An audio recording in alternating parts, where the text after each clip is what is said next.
All right, welcome into the Scoop, the number one UNC recruiting podcast brought to you by Johnny T-Shirt and JohnnyT-Shirt.com. I'm your host, Ross Martin, joined by Don Callahan. What's going on, Don? Not too much. As you pointed out, Phillies jersey on. It was good luck last time I wore it on the podcast. So just continue that trend. Don't want to mess with the mojo. There you go. Guys, if you are watching on YouTube, you see that Don has a Phillies jersey on, so make sure you subscribe on YouTube, rate, review, and subscribe on wherever you get your podcasts, Spotify, Apple Podcasts, and turn on the alerts on YouTube. And shout out to our sponsor, Johnny T-Shirt. It is Wednesday morning, massive show today. I got a lot to talk about as Don coughs. We're going to talk about Ayden Duncanson, who committed to UNC, another flip from ECU to the Tar Heels. We're going to get into a little bit of Don's weekly scoop, maybe talk a little bit about the 2024 class as UNC's 2023 class wraps up, and we'll talk a little bit of team stuff as the Tar Heels sit at 6-1 with a big game versus Pitt this weekend. How's that sound, Don?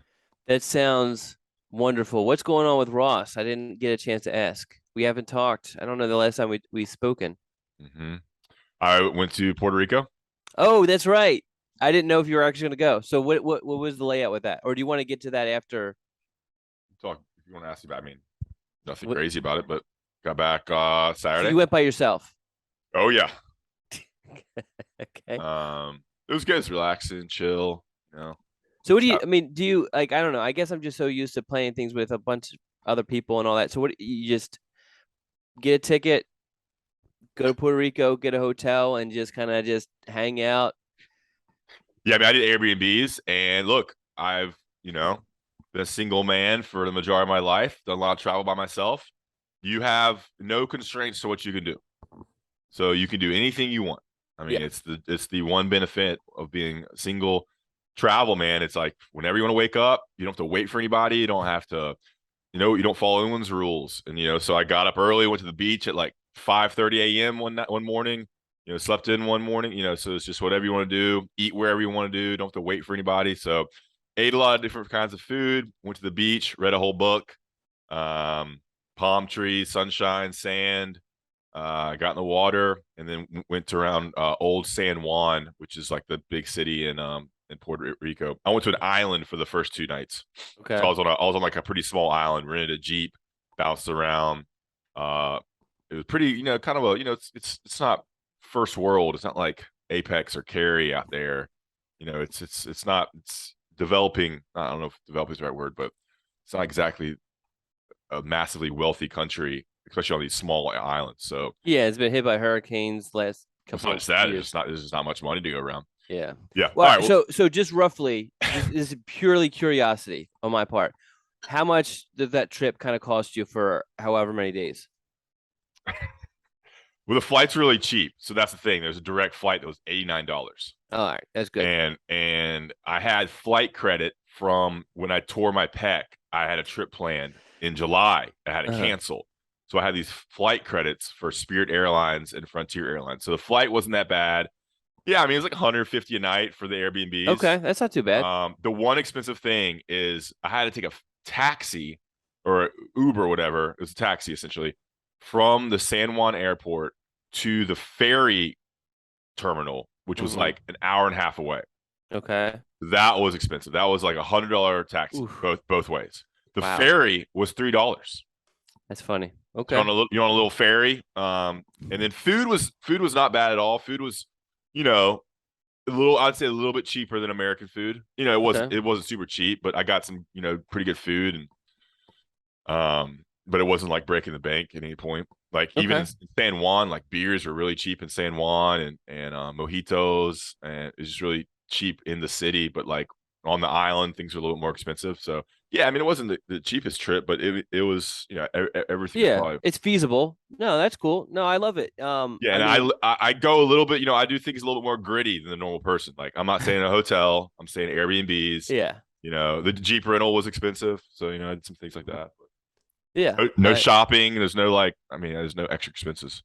Yeah. Yeah. No, I love it. even though I'm a married man and have been for I think it's 8 years now, have children. My wife is actually pretty good about like she would have let me go. The problem is there's just so many other things I got going on here with basketball tournaments, practices, this and that. So Yeah, it's you're just married. You're married and have kids.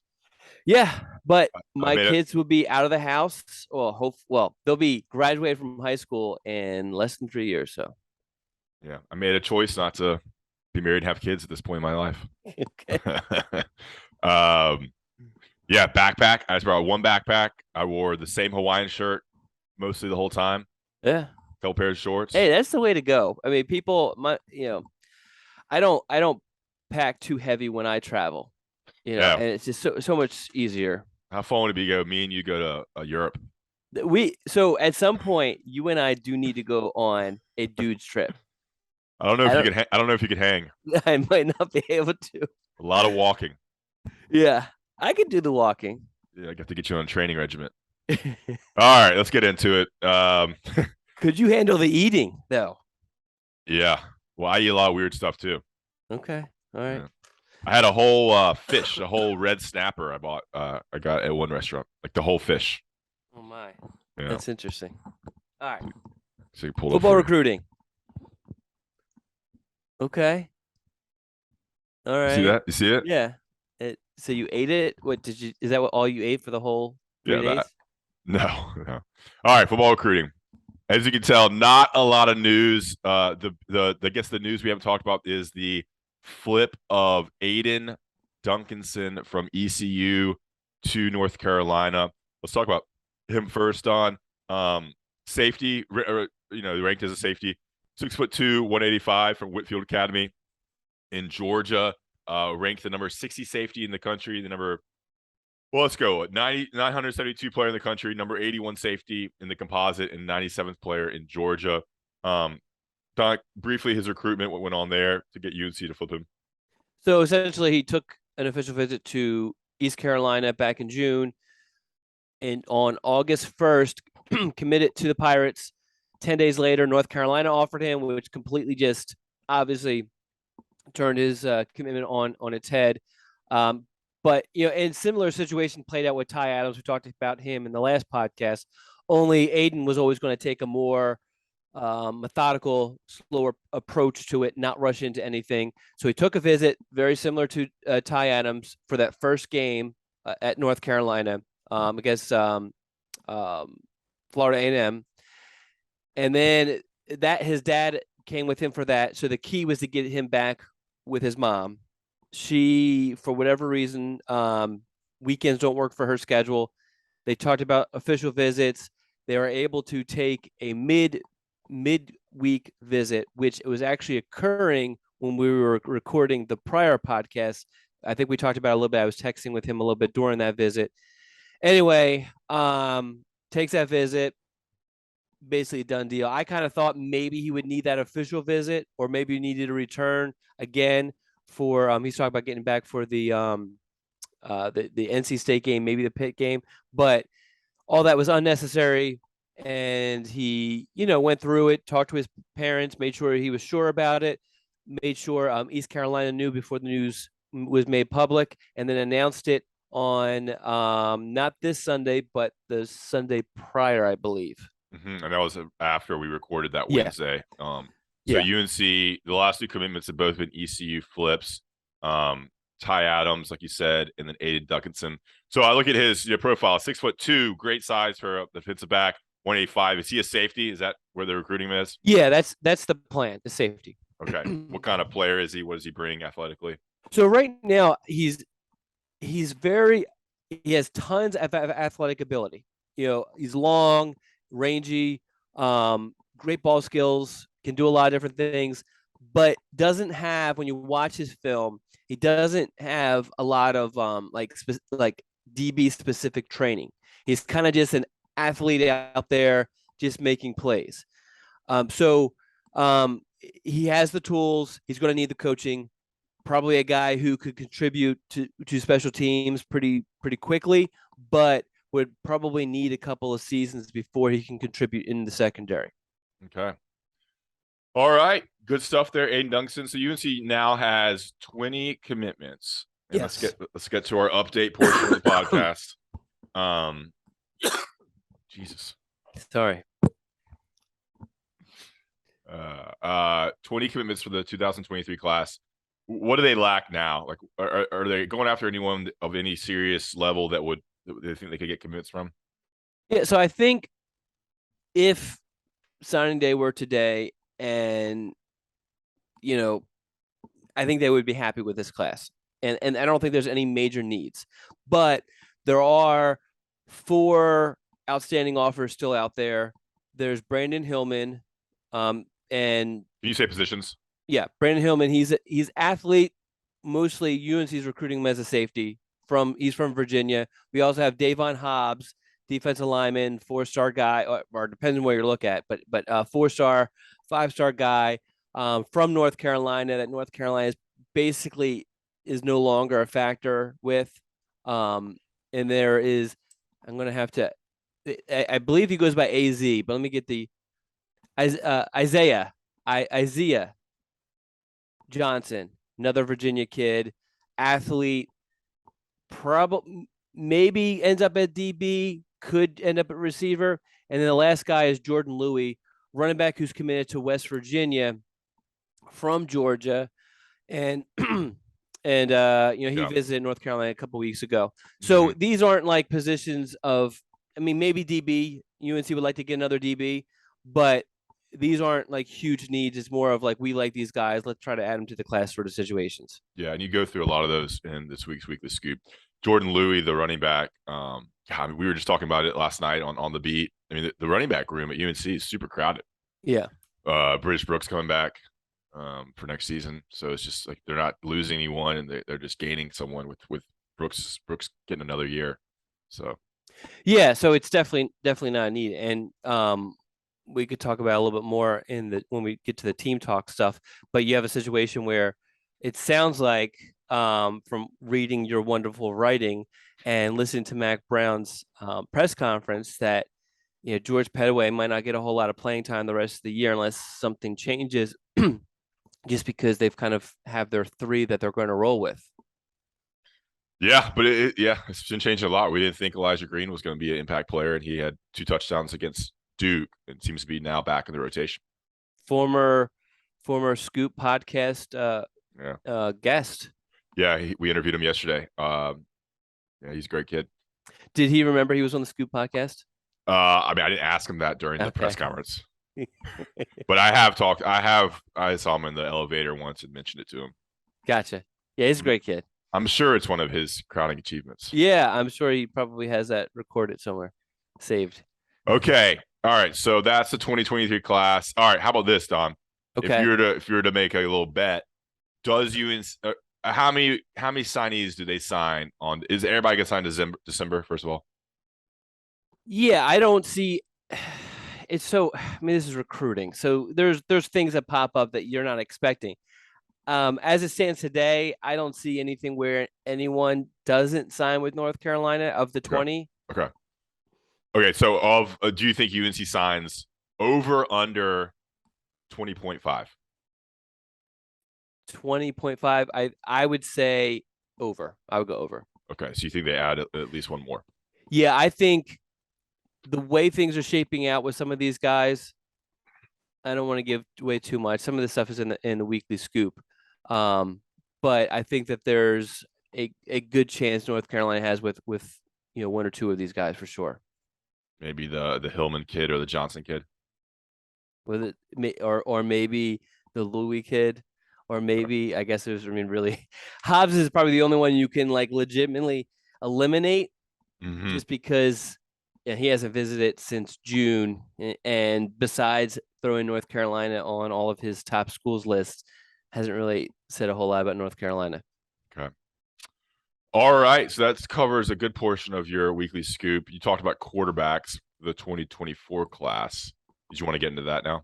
I mean, we can if you want, but basically, I'm going position by position for the next few weeks. I mean, I might take a break here and there to go into a different topic, but just to kind of get everybody acquainted with the 2024 class, because I mean, really that's gonna fire up pretty quickly. One of our next podcasts, we're probably gonna have to do one of those. What is it? The 10 most important or 10 notable names or however we did it, just to kind of get people familiar with some of the new names Yeah. for the 24 class. So I think the big one, right, is of course you can get this on Inside Carolina premium subscription. Don's weekly scoop. The big name is Jaden Davis because Mm-hmm. he's in state. Um, he's visited UNC a bunch. Briefly, what's going on there? Just because he's such a big name, 5-star kid. Yeah, I think he the true story with him is that he's had all these options and he spent a lot of time visiting a lot of these schools and they're slowly kind of falling off. Like Ohio State, they picked up a quarterback, so they're no longer needing a 2024 quarterback. Georgia, which was the school that a lot of people eventually projected him to pick because he's actually a Georgia native and his Mm-hmm. dad's a huge Bulldogs fan.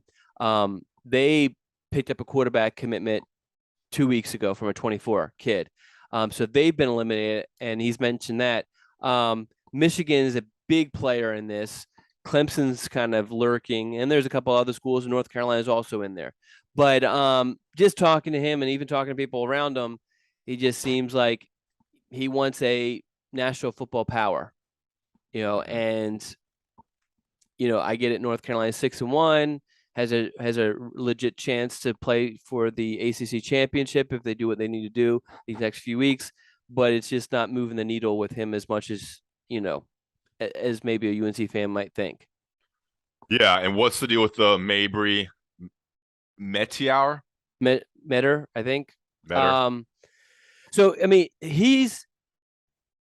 it's weird because he's supposed to return to North Carolina this weekend, which will mean that this year, he will have visited North Carolina more than Jaden Davis has. And this is a 3-star, composite 4-star quarterback from Texas, Yes, outside the Houston area, 6'5", 215. Looks kind of like Trevor Lawrence. yeah, and there is a story. I don't know if it's ESPN or whoever did it, where he actually explains how people were coming up to him asking for his autograph. And at first he was like, "Man, I mean, I must have made it big," but then he started to realize people thought he was Trevor Lawrence, and that's why they were asking for his autograph. But anyway, no, I mean he's kind of like the typical recruit for Longo because he's a guy that Longo has really invested a lot of time in from a very early stage in his recruitment. He visited in January, returned for the Showtime camp, and is going to be back this weekend. He a Texas kid, so it's always dicey. He has some options that he's interested in. LSU's involved, Wisconsin's involved. God, there's a bunch of other schools that are also involved. But he says a lot of the positive things for North Carolina, and if you look at his actions, I mean, you don't pay to fly to North Carolina that frequently Yeah. if you don't have a legit interest. So I think really, I mean, between the two of them, and there's always the chance that this board expands, but between the two of them, you got to think that North Carolina has the better chance with the kid from Texas, Yeah. Mabry Mabry Metier. Metter. Better. I, All right. Good I could be stuff. I could be pronouncing that wrong, but okay. Metter. Seems like that's a lot, not many syllables or how long the word is. All right. Good stuff there, Don. Check out his weekly scoop. That's kind of the breakdown there. So yeah. All right, let's talk quickly about Johnny T-shirt and johnnytshirt.com, your one-stop shop for all your UNC apparel needs. It's, big home game this weekend. Go head over there, get a jersey, get a T-shirt, get a sweatshirt, get your Christmas shopping done early. Easy to get all your Christmas shopping done at Johnny T-shirt, johnnytshirt.com. There's always sale items. They have everything you need. If you can't find it in the store, definitely check out online. Great customer service, a local business, a locally independently owned business. And of course, all Inside Carolina premium subscribers get 10% off using the promo code found on the premium message boards, Tar Pitt and UNC basketball. So definitely check that out. Get you a good crew neck sweatshirt, hooded sweatshirt, a jersey. They have Olympic sports as well, stuff for the tailgate, anything. Check them out. Tell them Inside Carolina sent you. Johnny T-shirt and johnnytshirt.com. your one-stop shop for all your UNC apparel, house, jersey, game, fan needs. Check them out, Johnny T-Shirt and johnnyt-shirt.com. Couple national ads. We'll be right back with more of the Scoop podcast. All right, we're back. What's up, Don? Not much. We Uh, get into some team talk. Yeah, I mean, really, guys. I mean, the recruiting has been a little dry. There's not a lot of news. You know, UNC's got 20 commitments. They're flipping ECU commits. There's not a lot of drama. I mean, honestly, the class. I mean, who do you think is the best player in this class right now? Because the highest ranked guy is 198. And what is that? Is that Jabron? Yeah, there's no like superstars. You know. Yeah. Yeah. I mean, I mean, is this a rhetorical, or do you want me to actually? Serious question. Let me pull it up, just to kind of. I mean, so I think, I mean, you're right. There's no like. There's no headliner. There's no headliner. Yeah, there's no headliner, but I think that there's definitely some potential with a few of these guys. You know, you got Rico Walker, who has all the potential in the world, you know, from a tool standpoint. But you know, one of the things that I don't know if we've gotten into it, but the weekly scoops prior to this recent one, I did like a senior season, I guess, check-in with all of the recruits, just kind of looking at just, you know, how they're doing. You know, Walker's numbers aren't great, but obviously, I mean, he literally looks like, you know, my dad playing against middle school kids, you know, out there. But then like the stats and I don't know, the end game is just not there yet. So clearly he has the physical abilities. It's just a matter of kind of molding that a little bit. And, you know, he's kind of forced to play a lot of different roles, not focus on one thing. He's playing like a Mike linebacker. But I mean, you know, I love, and I think a lot of people are starting to kind of fall in love also with Chris Culliver. Okay. And love his film, love his stats. Yes, he's not playing against tremendous competition. Some of the competition's good though. And I mean, he just constantly puts up big numbers every single week. You know, I think he's going to be a stud for North Carolina. But yeah, I mean, there's definitely some, you know, Tyler Thompson was bumped up to a 4-star. Let's go. You know, he's having a great senior season. I mean, that it's rare. Yeah, everyone's always like, oh, what did this person have to do to get bumped to a 4-star for their senior season? And I'm always like, well, the odds of that happening are very, very slim. Well, Tyler Thompson is one of the few who's been able to do that. Yeah. So I think there's some potential here. Yeah, I just counted. I think there's 8 4-stars now. 1, 2, 3.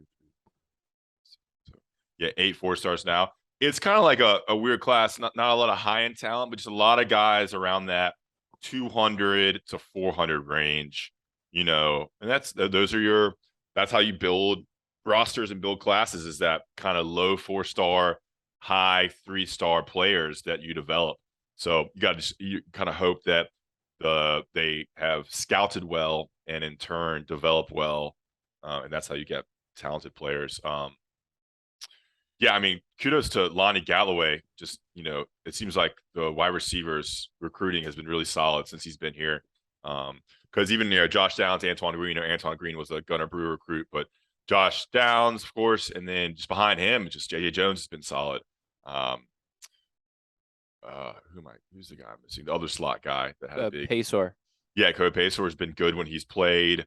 Kevin Blackwell.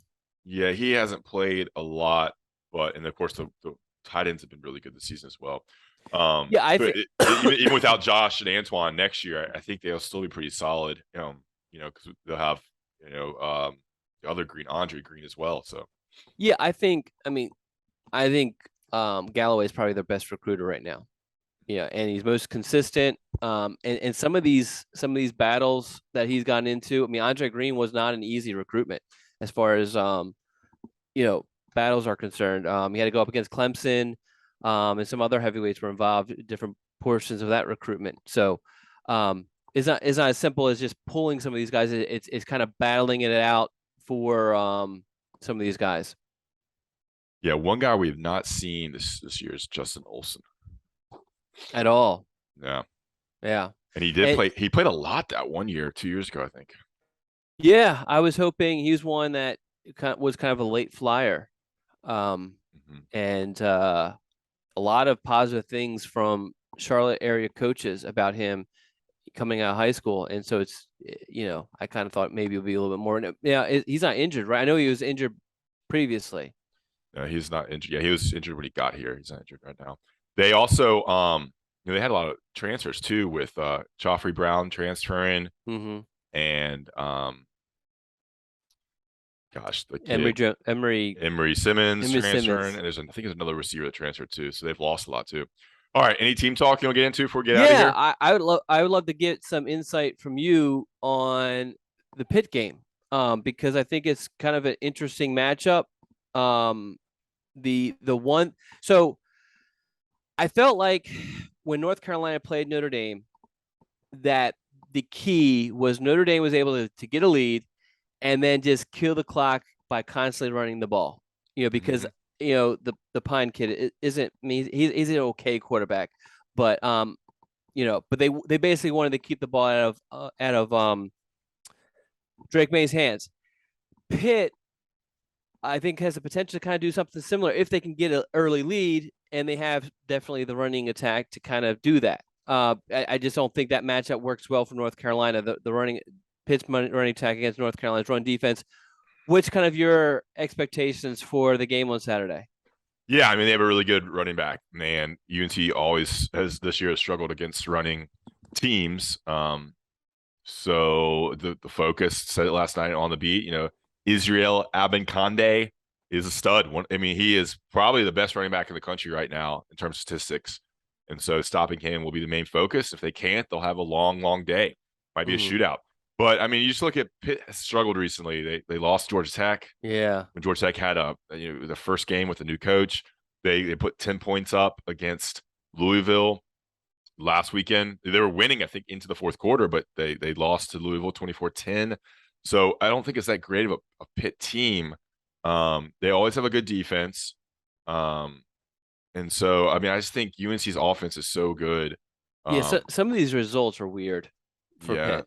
You yeah, know, it's college football, but yeah, because I mean, because really they lost to Tennessee, which is one of the top teams in the country, by a touchdown. uh But then you lose to Georgia Tech and Louisville, and I guess they look pretty good against Virginia Tech. yeah, Um, put up 40, 45 points against Georgia Tech. I mean, they gave up 24 to Rhode Island. They beat Rhode Island yeah, 45-24. yeah, and their defense numbers, their advanced defense numbers are actually pretty decent. I mean, a lot of them are top 25, so it's really strange. I don't know. Yeah, I mean, I haven't studied them thoroughly. Look, I mean, the West Virginia game was close. Tennessee game was close. Tennessee's now one of the best teams in the country, Yeah, so that looks really good. That the losing only by 7 points there. yeah. Um, but yeah, the Louisville loss and the Georgia Tech loss are definitely confusing. So we'll see what kind of game they bring. I mean, I think it's gonna be a close game. I think UNC is just always in close games. It seems they've been every game has gone down the fourth quarter except for Virginia Tech. So So, you think so the spread is 3. You yeah, think that's a fair spread then? yeah, I think it's going to be a close game. So I think Okay. we'll go down the fourth quarter. It's going to be tight. I think every game in the last couple of years with Pitt's been really close. That's not really any groundbreaking analysis here, but UNC has a great chance. Tommy Ashley last night called it the biggest game in the Mac Brown era. Yeah, I don't know if I go that far, but it's a pretty big game. Because here's the thing: is like I have to pull up the Coastal Division, but I feel like even if North Carolina lost this, they still have a really good chance Yeah, to win the Coastal. that was kind of my point. I said, well, I don't think it's that big of a game because they could No. still win the Coastal even if they lose. Um, But Yeah. look, going up 7, they'll have a 7-1 record if they win. They'll be 4-0 in the ACC and 4-0 in the Coastal. So every win is against Coastal opponents. And they have Virginia after that, so they have a chance to go 8-1 and 5-0. So nighttime game, a lot of recruits in town. Yeah. So and this just kind of points to your point. North Carolina's 3-0 in conference. Everybody else has at least 2 losses. So Hmm. North Carolina can afford the hiccup. Yes, we talked about that last night too. Like they could lose this game and win out in the Coastal and still win the Coastal. So it's Yeah. pretty crazy, man. Did you expect this from this team? I didn't know what to expect from this team. You know, I mean, I still don't know what to expect from this team. You know what I Yeah. mean? Because it's just so like Well, I I know no one wants to hear this, but I mean, like I feel like there's a couple bad bounces, and North Carolina could have lost to Duke and could have lost to Miami. You know, I yep. mean, if Miami, and I know if and buts and blah blah blah. If my aunt had nuts and all that, I get all that. But so I'm just saying, from my mindset, trying to UNC won those games, great, that's fine. I'm just trying to project because, as you know, I like to throw some bones on some games and stuff. So I'm always kind of looking, okay, what can I take from the past and help me kind of predict the future, sort of thing. And so I look at the Miami game in particular. Miami's not a very good team. I think we know that now. And they don't fumble that ball towards the end or on that one drive when they're driving down the field. I feel like that determined the game right there. And Yep. as Yeah. Yeah. people who study football statistics will tell you is that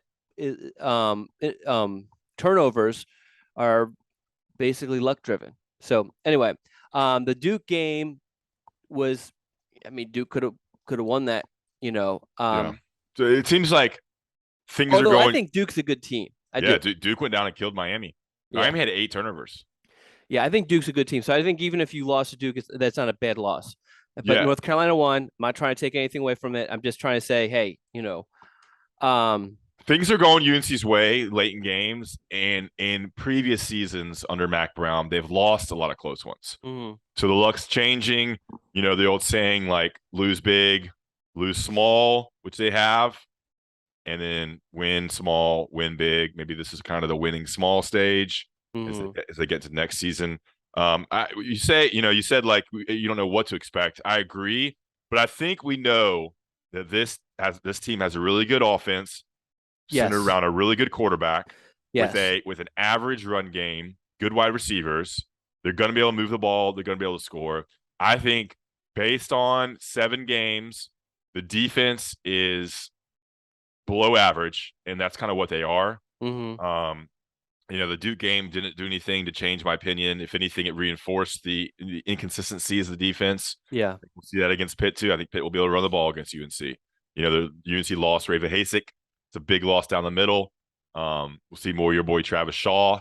So I mean, I think you expect Pitt to move the ball and it to be a chance, an opportunity where Drake May has to kind of be a hero again at some point throughout the game. yeah. I agree with all that.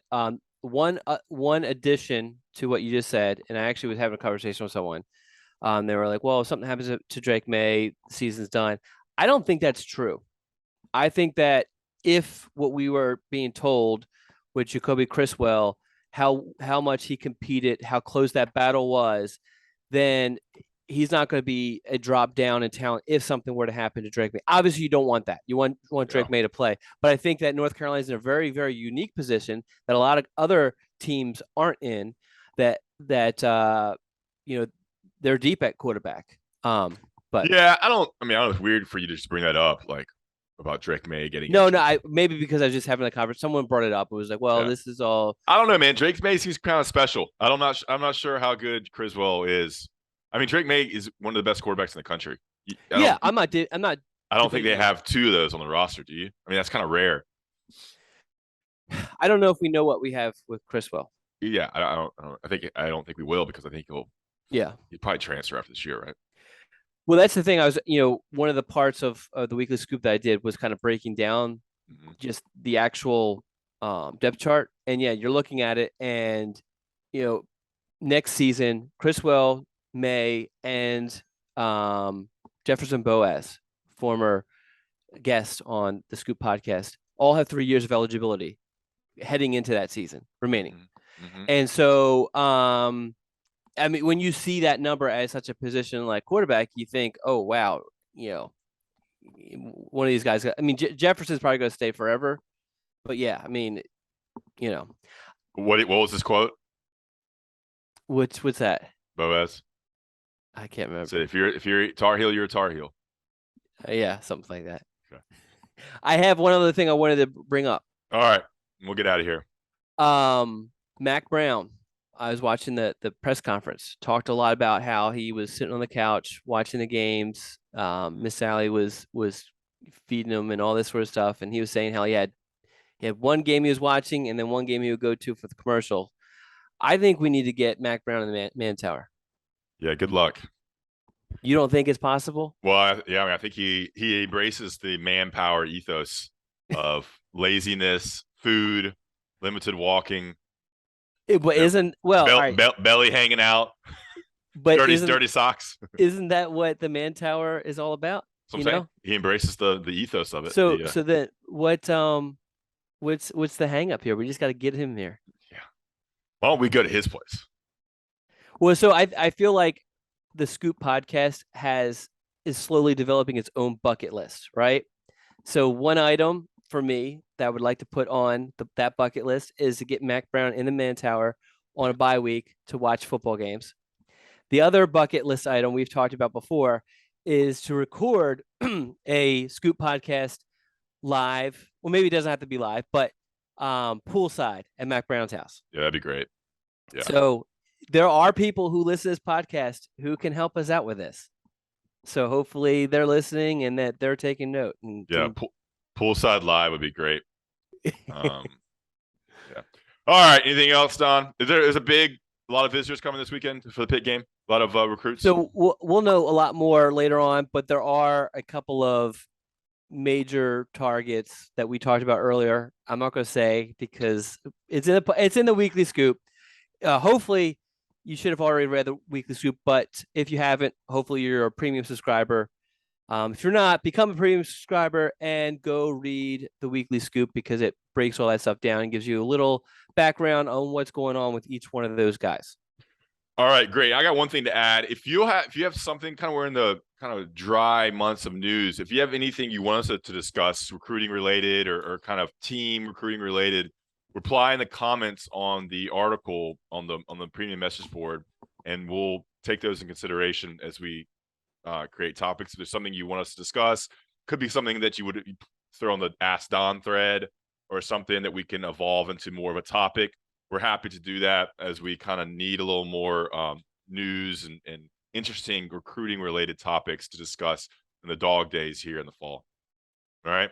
It sounds like a great idea. All right, guys. Thanks for listening. Johnny T-shirt, check them out. Make sure to rate, review, and subscribe. That really helps us out. And of course, subscribe and turn on the alerts for Inside Carolina YouTube. Enjoy the weekend. Enjoy the games. We'll see you in 2 weeks.